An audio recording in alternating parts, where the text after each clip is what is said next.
film is about the Navy, but more about a woman. About a woman who did more for the welfare of sailors than many famous admirals. A woman the Navy thought so highly of that they gave her the unique distinction of a full naval funeral when she died. And today, nearly 50 years after her death, the Navy still feels her influence through the world-famous Royal Sailors' Rests Organization that she began in Devonport in 1876. To generations of sailors, this remarkable woman has been known affectionately as Aggie Weston. And the sailors of today, that they serve in a very different Navy from that of Agnes Weston's day, still benefit from her energy, foresight and devotion. Dame Agnes Weston and her lifelong helper and friend, Dame Sophia Vince, understood sailors. They knew sailors need help most, not when they're at sea or working under the Navy's care, on their watch ashore.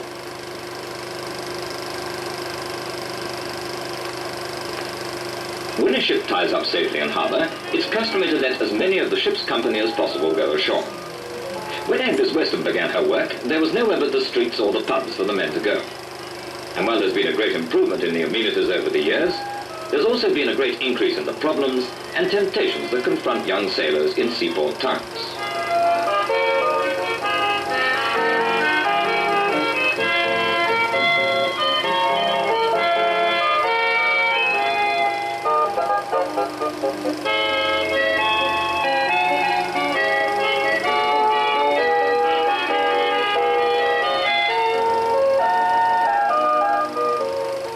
Some of the older hands, like Bob Newton here, aren't in too much of a hurry to get ashore.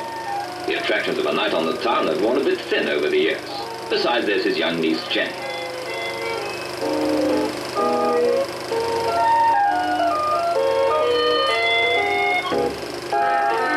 But the rest of the mess deck, Ken, Jim and George, are getting all spruced up for a run ashore. Nowadays, they're allowed to go ashore in civilian clothes in most home ports. Another big change from Agnes Weston's day, when sailors always had to wear uniforms ashore.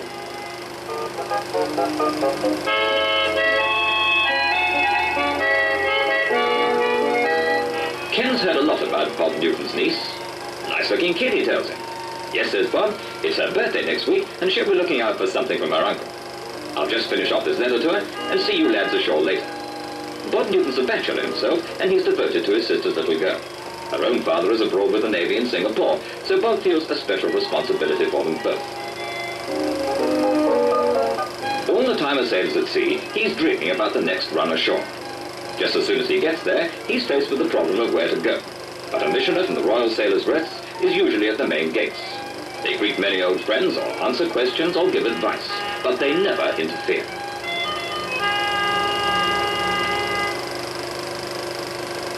Young Ken, for one, knows where he's going. He's meeting his friend Norma at the Royal Sailors' Rest.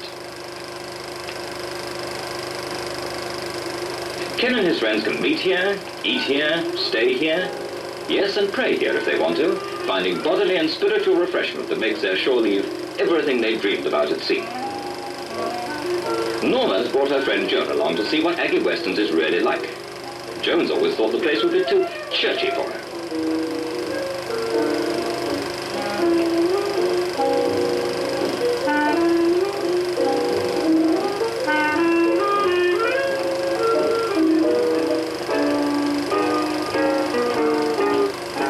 Down the road, young Jim is trying to be the big man in the pub. He says Aggie Weston's is a sissy place. He likes somewhere he can flash his money around and impress the girls.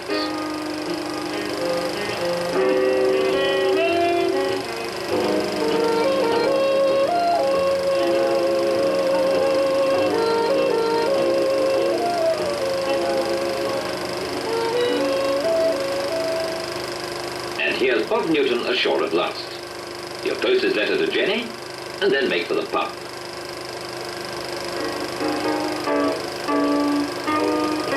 Bob's always been a pub man, though nowadays he's growing a bit tired of the same old routine.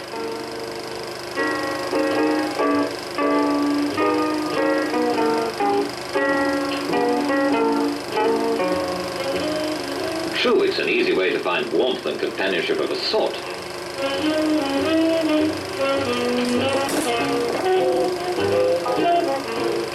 But it isn't the real warmth and true companionship that people find in the friendly atmosphere of the Royal Sailors' Rest.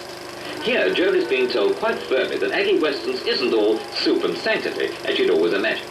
Well, there's nothing like facts, so Ken calls the missioner over to back up his story. Every sailor's rest has a missioner always on duty. They must be good mixers so that they can gain young people's confidence and give help when help is needed.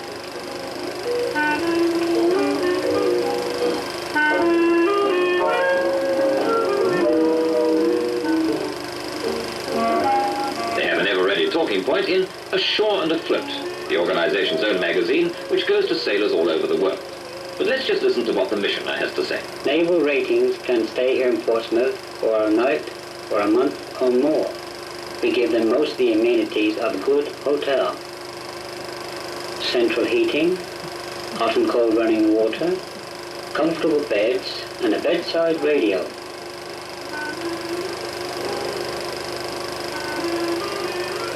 Billiards are available for those who are interested. Or you can enjoy a good film in a large hall. Or you can entertain your friends to a first-class meal in the restaurant. All these facilities are available at prices that sailors can well afford. But there'll always be the sailor who does what he can't afford. Agnes Weston knew this only too well. Listen to her own wise words. The sailor is proverbially a shy bird, and he's apt to give a wide berth to any place where he thinks he'll be preached at or made a teetotaler. He must be free to come and go as he likes, whether sober or drunk, whether he has a creed or no creed.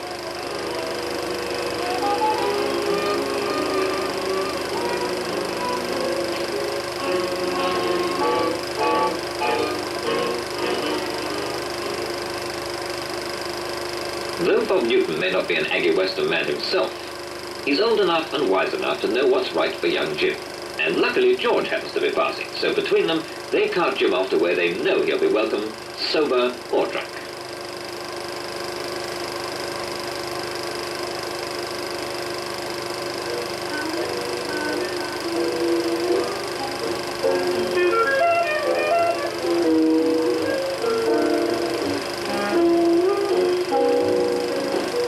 They've had plenty of experience of this sort of problem at the Royal Sailors' Rests, and the missioner knows exactly how to deal with Jim.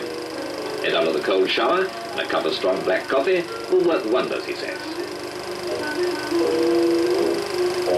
Bob hadn't intended to stay, but George persuades him to come over and meet Norma and Joan.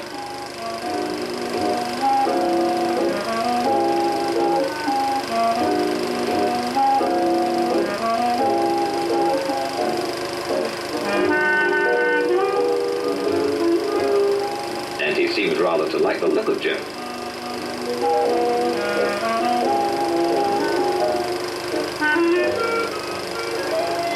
Back at the ship, a telegram has arrived for Bob Newton, and as Bob's ashore, the officer of the watch decides that he ought to open it.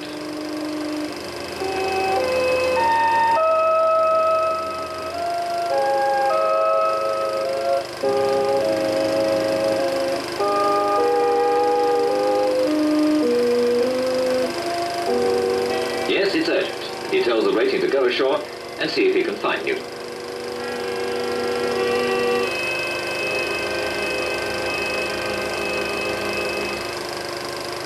At the Royal Sailors' Rest, the Secretary-General, Commander Savage, has been asked to give a talk about how Aggie Weston's all began, and he's got a big audience in the concert hall. I want to tell you something of the life and work of two remarkable women, Agnes Weston, who began the work of the Royal Sailors' Rests, and Sophia Vince, her lifelong companion and friend.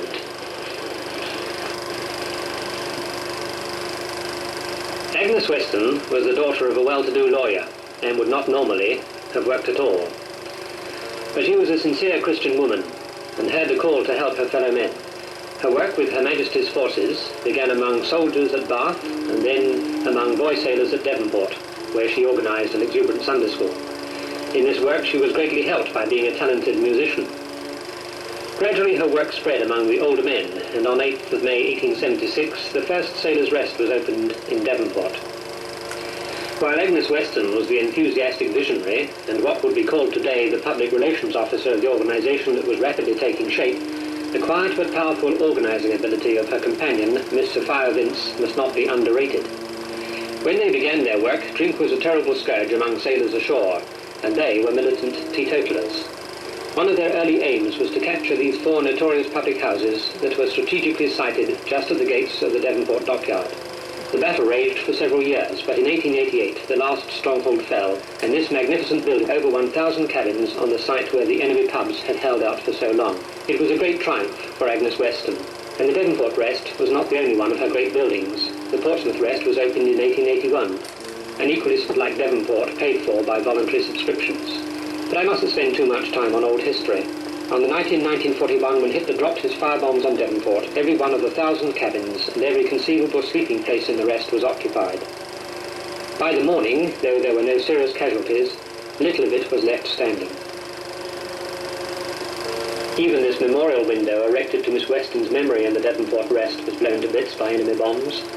But though Aggie Weston, Dame Agnes Weston as she had become, was dead, she had died in 1918 and was the first woman to be given a naval funeral, her fighting spirit lived on. 6 weeks after this, the Portsmouth Rest was blitzed.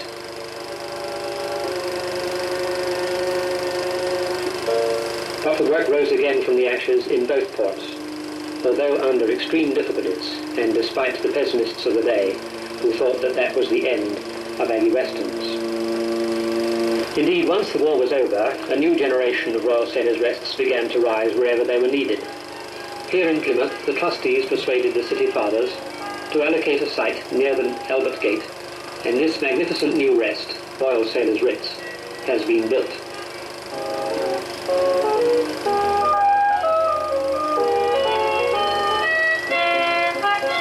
It has luxurious sleeping accommodation, a fine restaurant with this magnificent mural of Drake's fleet sailing from the Hoe, and a spacious lounge where sailors and their friends can find peace and quiet.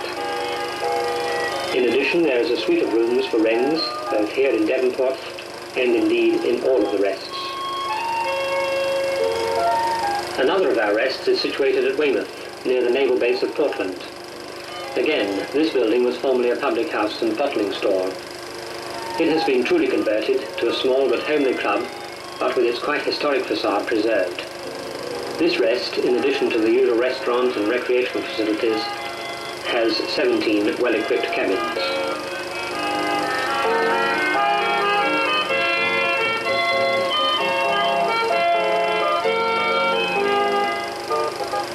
In Portsmouth, in addition to this rest, which has recently been completely modernized, there are 2 other very useful amenities.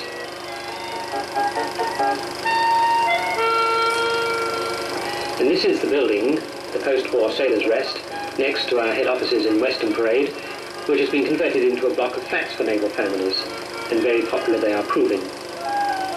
In furtherance of our work amongst naval families, this Christian Community Centre in Rana, Gosport, was opened by Her Royal Highness the Princess Margaret on 26th of July 1966. It has many activities, and in particular a flourishing Sunday school, which is very popular with the children on the estate, and also a Wives Guild and a Youth Guild, and many other functions designed primarily for the naval family.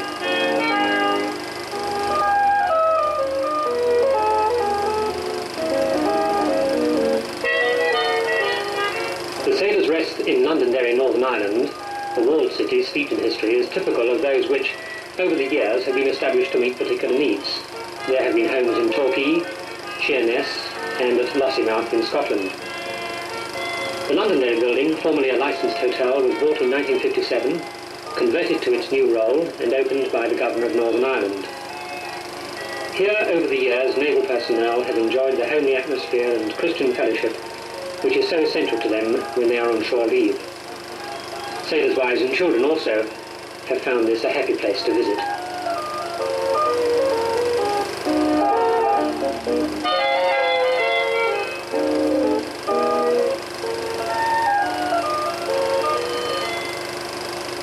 Now we go east, 8,500 miles east in fact, to Singapore, where the crest of the Royal Sailors' Rests stands out sharply in the strong tropical sunshine.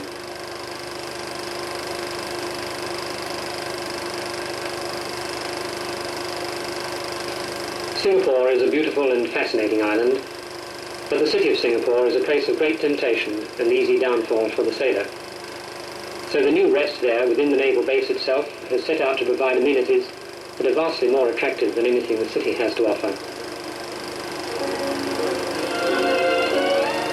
In the restaurant there's a menu of over 100 items, including English, Chinese and Indian dishes. And of course the prices by ordinary restaurant standards are remarkably low.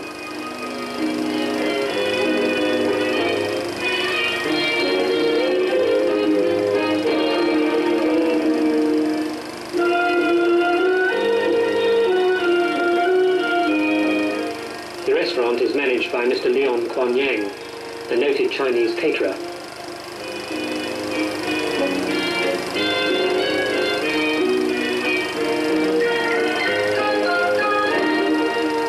And our missioners operate in Singapore as they do in the rests at home. Here too there is splendid living accommodation for short or long periods, and the demand for cabins greatly exceeds the supply.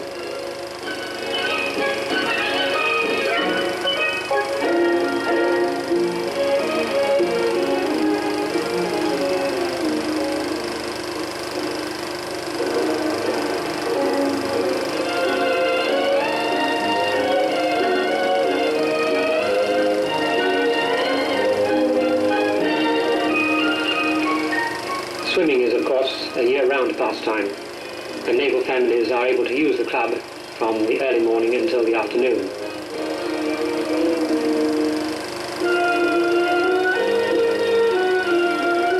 And so, both at home and abroad, the Royal Sailors' Rests provide for the physical and spiritual refreshment of naval personnel and sailors' wives and families.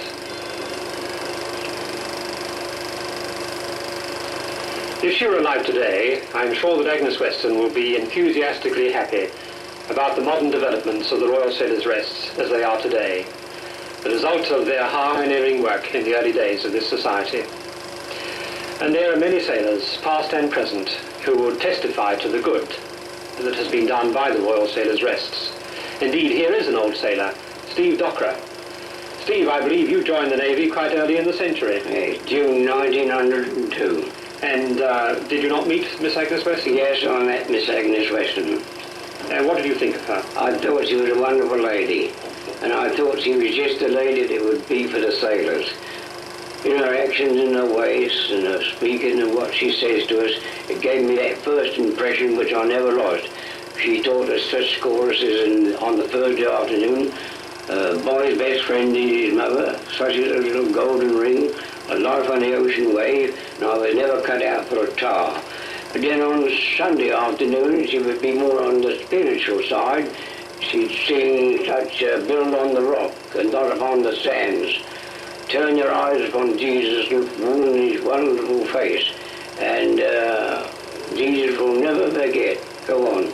And then she would have a nice Bible reading, a holy little talk with us, and she would say to us, now my boys, young men, you know what the Bible says, you heard what I read, try by God's grace to live a straight and good life and keep away from bad companionship and do what's right and you'll come out right. Good, thank you very much. Now Steve, when you left the Navy, I believe you became a missionary yourself. Yes, sir. Well, thank you very much, Steve, for coming and telling us about Agnes Weston herself. Thank you. And thank you very much for your kind attention to our talk today.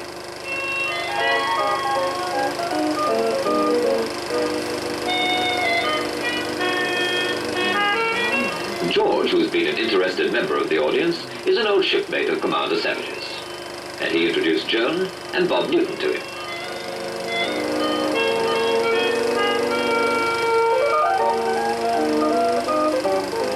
And here's the rating from the ship who's looking for Bob. He's found him at last.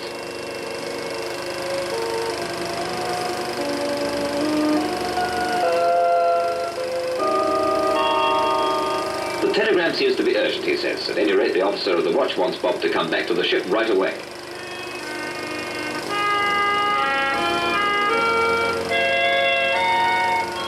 So Bob explains why he has to go and reluctantly says goodbye.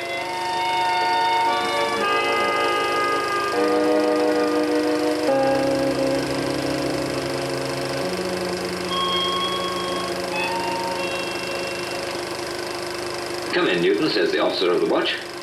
I've some rather bad news for you, I'm afraid.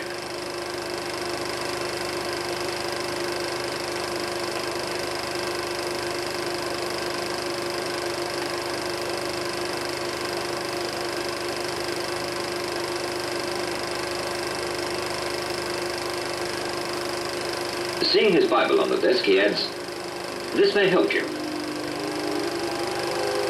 if you're a religious man." But Newton isn't. "Thank you, sir," he says, "but I don't go for that sort of thing." So next day, Bob Newton sets out on the long journey to his sister's home. Little Jenny, the niece he was so devoted to, has been killed in a road accident, and Brenda, his sister, needs his help. Fortunately, there's another branch of the Royal Sailors' Rests nearby.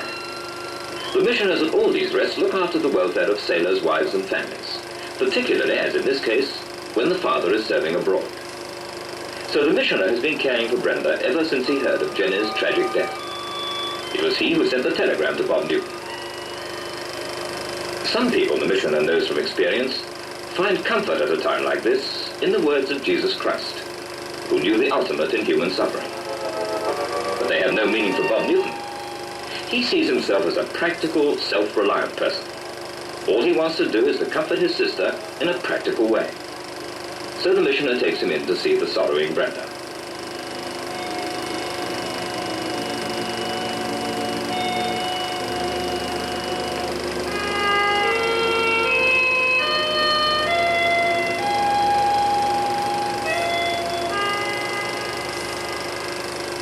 Back in HMS Gabberton, there's exciting news.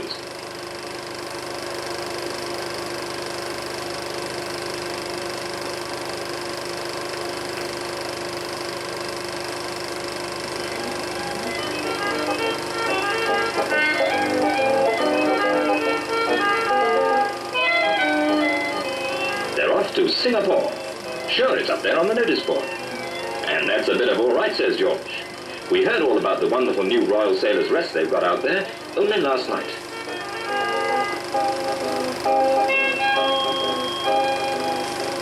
Look, there's a picture of it here, in Ashore on a float.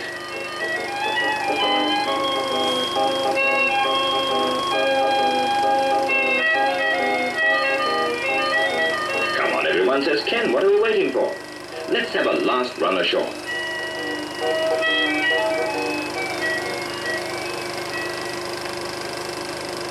Back from the north, Bob Newton is drawn, almost against his will, to the doors of the Royal Sailors' Rest.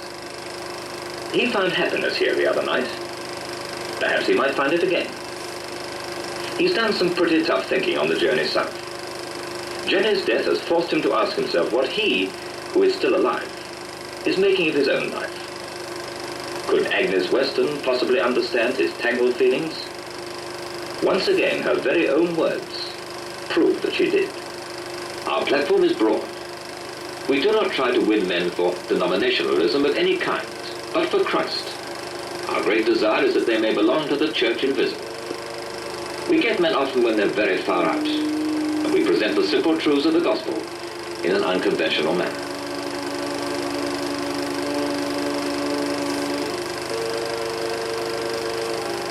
The visiting naval chaplain leaves Bob to think out the meaning for himself.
is the crest of the Royal Sailors' Rest saying, their work is continuously for the glory of God and good of the service. Here is Vice Admiral Horace Law, Controller of the Navy, who's Chairman of the Trustees. Although I'm still on the active list, I'm proud to have been associated with the work of Aggie Weston's for many years. I have practical experience of its work round the world in the many missions which it possesses. I wouldn't have you think that it's part of the Royal Navy. We're entirely supported by the public, by you. Can we continue this? Well, the prices which we charge for meals and other services are just about the cost price. But we need, in addition, new buildings, and we must maintain the buildings we have in a modern and up-to-date way. And also, we have that fine body of men, the missioners. They are the very core of our Christian evangelical work.